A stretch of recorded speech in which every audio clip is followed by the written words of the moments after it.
Tuwapigie ndugu zetu hawa makofi jameni kwa kutuzungumzia. Asante sana.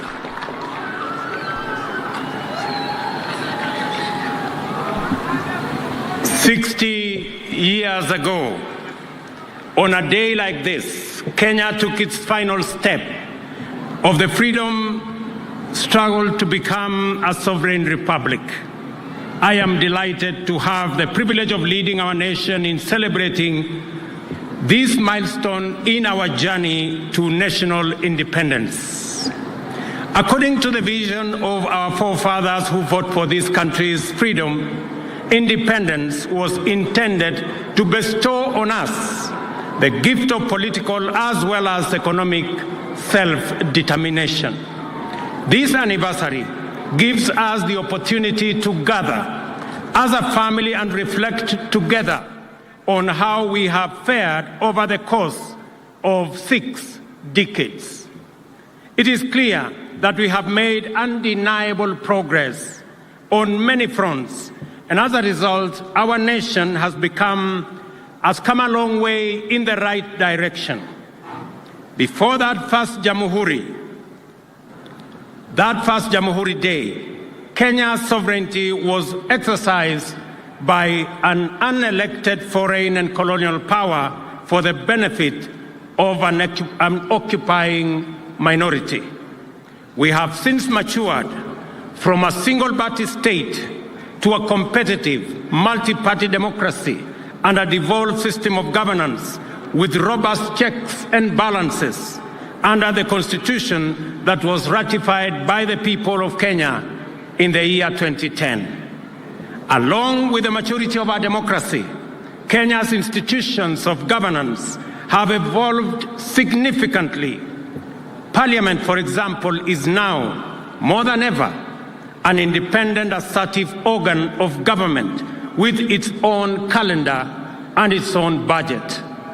As a result of this autonomy, party positions on important national issues are much more clearly defined.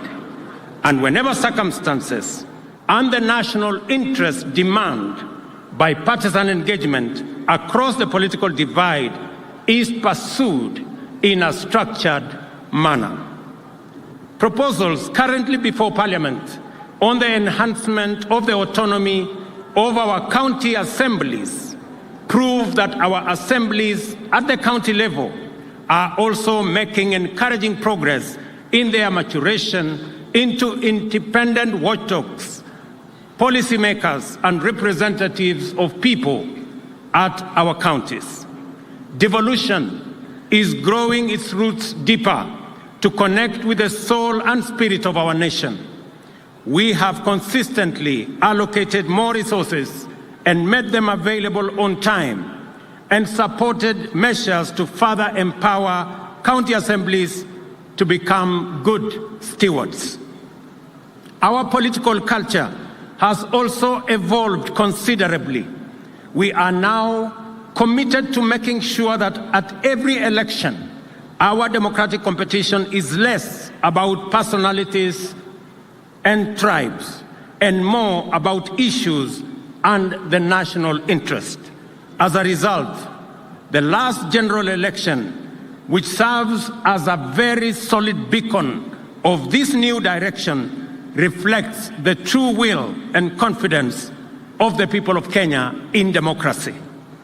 Without the rule of law, ladies and gentlemen, our democracy falls short of serving us as a people.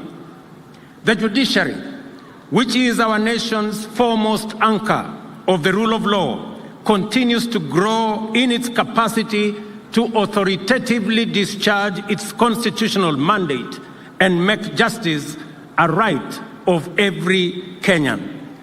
To provide effective and efficient services to the people, we have enhanced resources available to the judiciary, promoted respect for its independence, and submitted to its authority in order to deepen our credentials as a nation guided by the rule of law.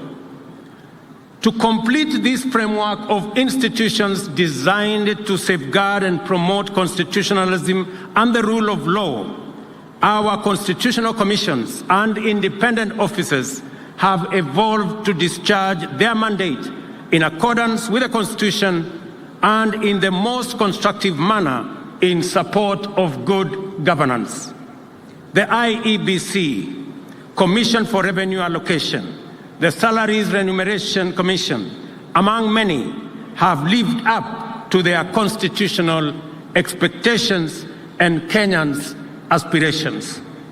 Today, there is much to celebrate about the strides we have made for the last 6 decades. The democratic credentials